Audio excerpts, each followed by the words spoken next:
अब 3:34 पे plane crash हुआ था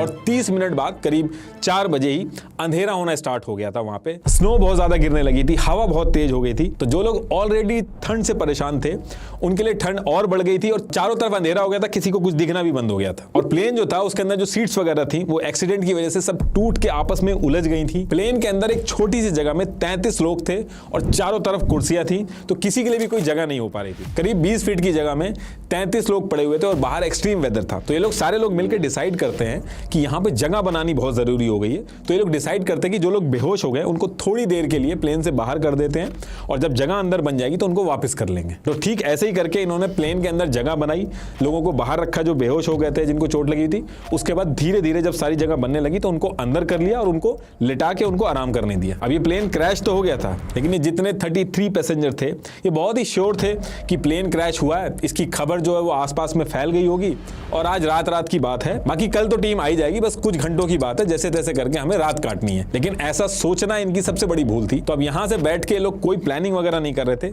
सिर्फ बैठ के लोग हेल्प का इंतजार कर रहे थे। तो जब ये सारी चीजें चल रही थी तो इसी में से एक पैसेंजर बोलता है कि प्लेन के अंदर जो कॉकपिट होता है उसके अंदर रेडियो होता है, अगर उससे हम मैसेज भेज देंगे तो और आसानी से हमें रेस्क्यू करने में आसानी होगी। लेकिन कॉकपिट तक पहुंचने का जो रास्ता था वो भी सीटों से भरा हुआ था, तो वहां पे भी पहुंचना आसान नहीं था। लेकिन जैसे तैसे करके मोनको सबेला नाम का एक पैसेंजर था, वो कॉकपिट में रेडियो के लिए घुसता है और जैसे ही वो पास पहुंचता है तो उसको आदमी की चीखने की आवाज आती है। एक्सीडेंट के बाद जो प्लेन था उसकी जो नोज थी वो काफी अंदर की तरफ घुस गई थी और जितने भी इंस्ट्रूमेंट्स थे, वो जो पायलट था फेराडास और को पायलट लेगुरारा, उनकी बॉडी के अंदर घुस गई थी। तो जो पायलट फेराडास था उसकी तो जान जा चुकी थी, लेकिन लेगुरारा जो था उसके पेट के अंदर इंस्ट्रूमेंट्स घुस चुके थे और वो बहुत ज्यादा दर्द से चीख रहा था। मोनको जो था वो को पायलट को निकालने की कोशिश करता है, लेकिन बिल्कुल भी वहां पे सीटें हिलती नहीं है, बल्कि और दर्द से चीखने लगता है को पायलट। तो मोनको जो था वो बाहर से स्नो लेके आता है और जो रुमाल था उसको लेगुरारा के मुंह में डाल के पानी बना के डाल देता है, लेकिन उससे कुछ भी होता नहीं है। लेगुरारा बहुत ज्यादा दर्द से चीख रहा था, उसकी पूरी बॉडी जो थी वो इंस्ट्रूमेंट्स के अंदर फंसी हुई थी। तो जो को पायलट था वो कहता है कि ये साइड में यहीं पे बैग में एक गन पड़ी हुई है, उसको निकाल के मुझे गोली मार दो, मुझसे अब दर्द बिल्कुल सहन नहीं हो रहा। लेकिन मोनको जो है वो ऐसा करता नहीं और थोड़ी देर बाद वो कॉकपिट से निकल के सबको इस चीज के बारे में बताता है और एक झूठ भी बोल देता है कि रेडियो पे उसकी बात हो गई है और जो रेस्क्यू टीम है वो बहुत ही जल्द आने वाली है, जबकि एक्चुअल में रेडियो जो था वो कॉकपिट के अंदर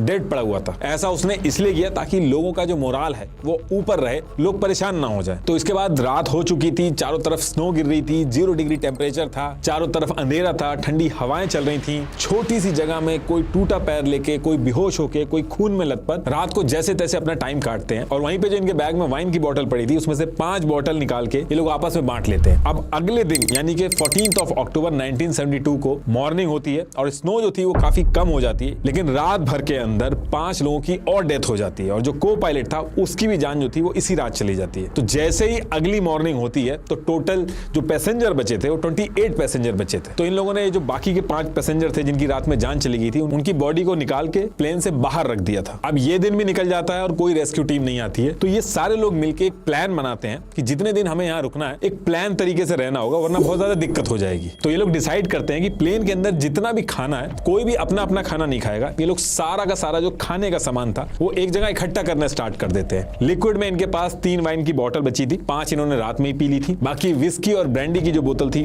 वो रखी हुई थी इन्होंने। सॉलिड फूड में इनके पास 8 चॉकलेट थी, नगेट्स थे और डेट्स और डाइट प्लम जो थे वो फ्लोर पे बिखरे पड़े थे। तो भले ही वो जूतों के नीचे आ गए थे, इन सब लोगों ने एक एक चीज इकट्ठी करी और खाने का जो सामान था एक जगह इकट्ठा करके रख दिया और एक आदमी को जिम्मेदारी दे दी कि वही सबको बांटेगा और बराबर बांटेगा। अब जो खाना था वो 28 लोगों के लिए तो बहुत ही कम था और टीम कब आएगी रेस्क्यू वाली ये किसी को आइडिया नहीं था। तो लंच टाइम पे ये लोग चॉकलेट जो थी उसकी एक बाइट और डिओड्रेंट का जो ढक्कन होता है उसके अंदर वाइन डाल के सबको बांट देते थे। अब पानी के लिए आसपास काफी स्नो पड़ी थी, लेकिन टेम्परेचर की वजह से उसको मेल्ट करने में बहुत इशू आ रहा था। तो जब प्यास लगती थी तो इनको खा के उसको आराम नहीं आता था, ये पानी की तरह उसको पीना चाहते थे, तो ये मुंह में डाल के मेल्ट करते थे। कुछ लोग बॉटल के अंदर स्नो डाल के कई घंटों तक शेक करके उसको पानी बनाते थे और फिर अपनी प्यास मिटाते थे। लेकिन ये पानी बनाने वाला जो सिस्टम था ये भी काम आसान नहीं था, क्योंकि आसपास जितना भी स्नो था वो पीने लायक नहीं था। एक तो प्लेन के आसपास प्लेन का जो ऑयल था वो बिखरा हुआ था, ब्लड जो था वो चारों तरफ फैला हुआ था, प्लस ये लोग जो आसपास जाके यूरिनेट वगैरह कर रहे थे तो स्नो जो था वो दूर दूर तक बहुत ही खराब हो चुकी थी, और बूट वगैरह थे नहीं, तो किसी को थोड़ी सी भी प्यास लगती थी तो बहुत दूर जाके स्नो लेके आनी थी और फिर जाके पानी पीना था। तो इन सारी चीजों में बहुत एनर्जी लगती थी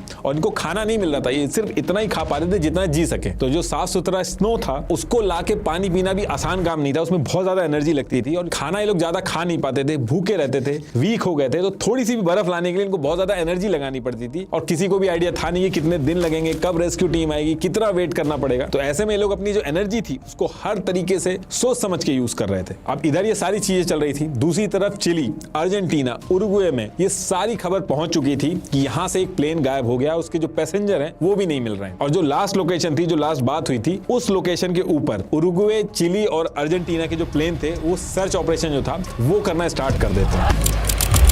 तो जब ये सर्च ऑपरेशन चल रहा था तो इसी बीच में एक प्लेन इनके ऊपर से निकलता है, तो ये सारे लोग भाग के बहुत ज्यादा हल्ला करते हैं, इशारे करते हैं, लेकिन जो सर्च ऑपरेशन वाला प्लेन था वो देख नहीं पाता है। दोबारा फिर से एक प्लेन निकलता है, लोग खूब हल्ला वगैरह इशारा करते हैं, लेकिन वो भी नहीं देख पाता क्योंकि इनका जो प्लेन क्रैश हुआ था वो व्हाइट कलर का था और चारों तरफ व्हाइट पहाड़ियों के बीच में व्हाइट स्नो के अंदर व्हाइट कलर का प्लेन जो था वो उसके अंदर धंसा हुआ था, तो उसका मिलना बहुत ज्यादा मुश्किल हो रहा था। तो ये सारी चीजें लोग डिस्कस भी करते हैं कि प्लेन भी व्हाइट है तो मिलना बहुत मुश्किल होगा। तो ये लोग डिसाइड करते हैं कि अगर हम किसी तरीके से प्लेन के ऊपर SOS लिख दें तो शायद इन लोगों की जो नजर है वो हम पे पड़ जाए और हमें आसानी से रेस्क्यू किया जा सके। ये जितनी भी लड़कियां थी प्लेन के अंदर उनकी लिपस्टिक और नेल पेंट इकट्ठा करते हैं और प्लेन की छत पे SOS लिखना स्टार्ट करते हैं, लेकिन ये आधा ऐसी बना पाते हैं कि लिपस्टिक और नेल पेंट जो था वो खत्म हो जाता। अब सर्च ऑपरेशन ये सारी कंट्रीज के जो पायलट थे वो कर तो रहे थे, लेकिन किसी को भी उम्मीद नहीं थी क्योंकि मौसम इतना ज्यादा खराब था। सबको लग रहा था कि प्लेन अगर मिल भी जाएगा तो उसके अंदर जो पैसेंजर हैं वो जिंदा नहीं होंगे, तो वो भी सोच रहे थे जब मौसम सही होगा, बर्फ कम होगी, तब ढूंढ लेंगे इनको।